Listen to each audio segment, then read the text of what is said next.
আজই ডাউনলোড করুন আর এনজয় করুন আপনার পছন্দের শো। কাল উপাসনা ফ্লাইটে ছিল, আজ কেন ফোন বন্ধ? এতবার ফোন করছি, নট রিচেবল বলছে।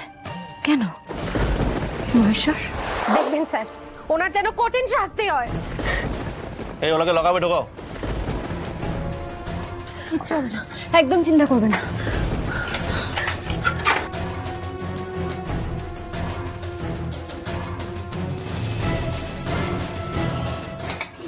কিরে শ্যামলী দি, তোর কষ্ট হচ্ছে না? না প্রিয়া দিদি, আমার কিচ্ছু হচ্ছে না। আমি আমার হাজবেন্ডের সাথে একটু কথা বলতে পারি? যান। Shyamali, I am sorry.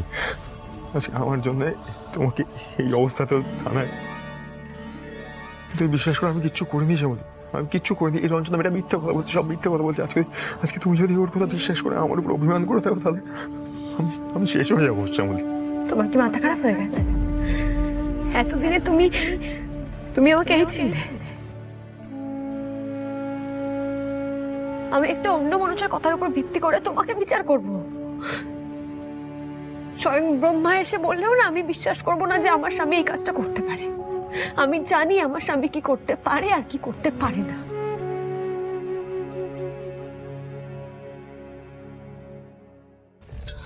এতটা বিশ্বাস করো, কিন্তু শ্যামলী এখন তো তুমি আর একা নেই। তোমার গর্ভে আমাদের সন্তান রয়েছে। এই অবস্থায় তুমি কোড, তথ্য, প্রমাণ কি করে করবে তুমি একা একা? একা কোথায়? এই যে বললে আমার গর্ভে আরেকজন আছে, সেই তো আমার শক্তি, সে তো আছে আমার সাথে। আর তাছাড়া বাড়ির সবাই রয়েছে। আমি আমি আমি উপাসনার সঙ্গে যোগাযোগ করবো, যেভাবেই হোক ওর সঙ্গে যোগাযোগ করবো। যত তাড়াতাড়ি সম্ভব তোমাকে এই নরক থেকে বের করে নিয়ে যাবো। স্বর্গ, মর্ত, পাতাল ফুঁড়ে হলেও প্রমাণ আমি জোগাড় করবই। তোমাকে আমি এখান থেকে ছাড়িয়ে নিয়ে যাবো ক্ষেত্রে। মহেশ্বরের নামে দিব্যি করে বললাম।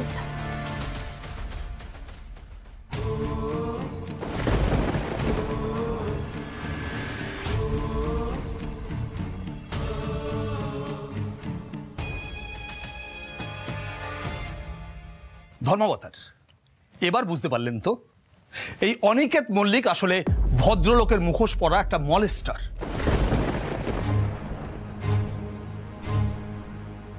ওনার হাঁটুর বয়সী একজন তরুণী রঞ্জনা সবেমাত্র জীবনটা শুরু করেছিল। ধর্মাবতার এই লোকটা লালসার শিকার হয়ে তার জীবনটা ছারখার হয়ে গেল।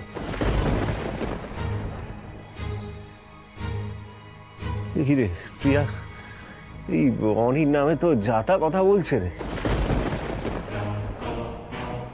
এরা এইভাবে ফাঁসিয়েছে অনিকে। হ্যাঁ, এখনো তো উপাসনাকে ফোনে পাচ্ছি না। যা বুঝলাম, আপনি কেস লড়ার থেকে কাব্যটা বেশি ভালো করেন। ইওর অনার, রঞ্জনা ম্যাডামের বয়ান ছাড়া আমার মক্কেলের বিরুদ্ধে কোনো প্রমাণ পাওয়া যায়নি। কংক্রিট প্রমাণ ছাড়া আমার মক্কেলের বিরুদ্ধে এই ধরনের মন্তব্য একেবারেই আইন বিরুদ্ধ কাজ হচ্ছে।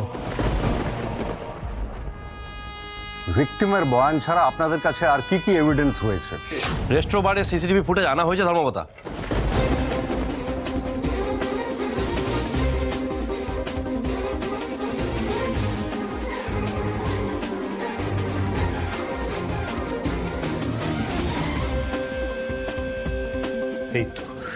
এই তো সিসিটিভি ফুটেজটা পাওয়া গেছে। এবার আর কোনো টেনশন নেই।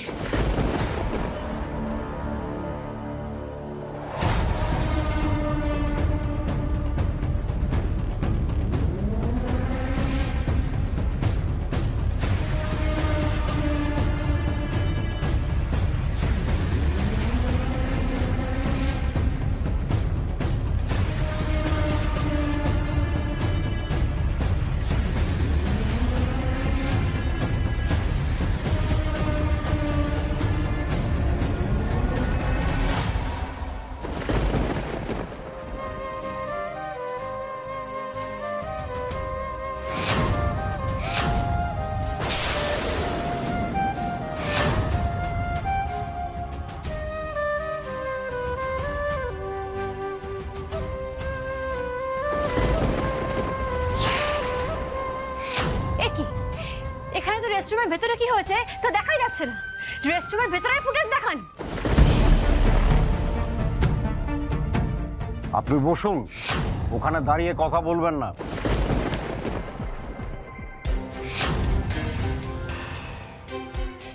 ধর্মাবতার, ওই রেস্ট্রোবার সেদিনই চালু হয়েছিল, আর আমরা খবর নিয়ে জেনেছি যে রেস্টরুমের সিসিটিভি সেদিন কাজ করছিল না।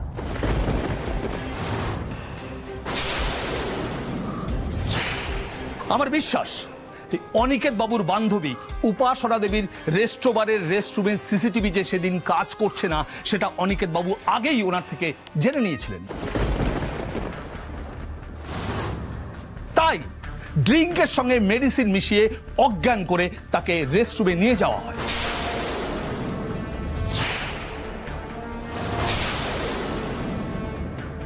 আর সেখানেই তার লালসার শিকার হয় এই রঞ্জনা।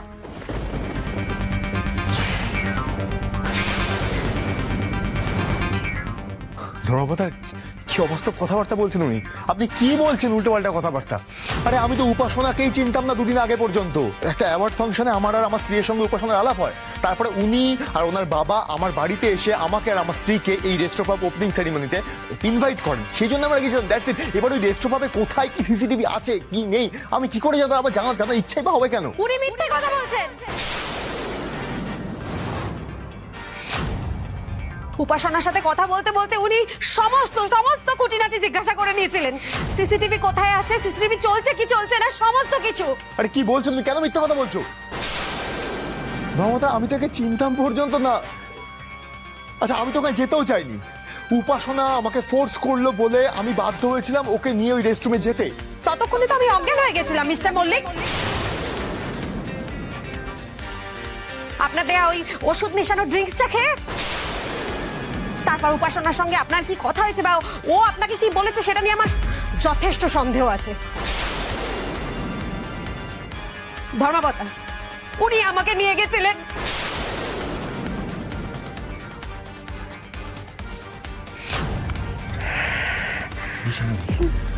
ঠিক আছে, তুই একটু বাইরে যাবি, একটু জল টল খাবি নাকি? না না ঠিক আছে। আমি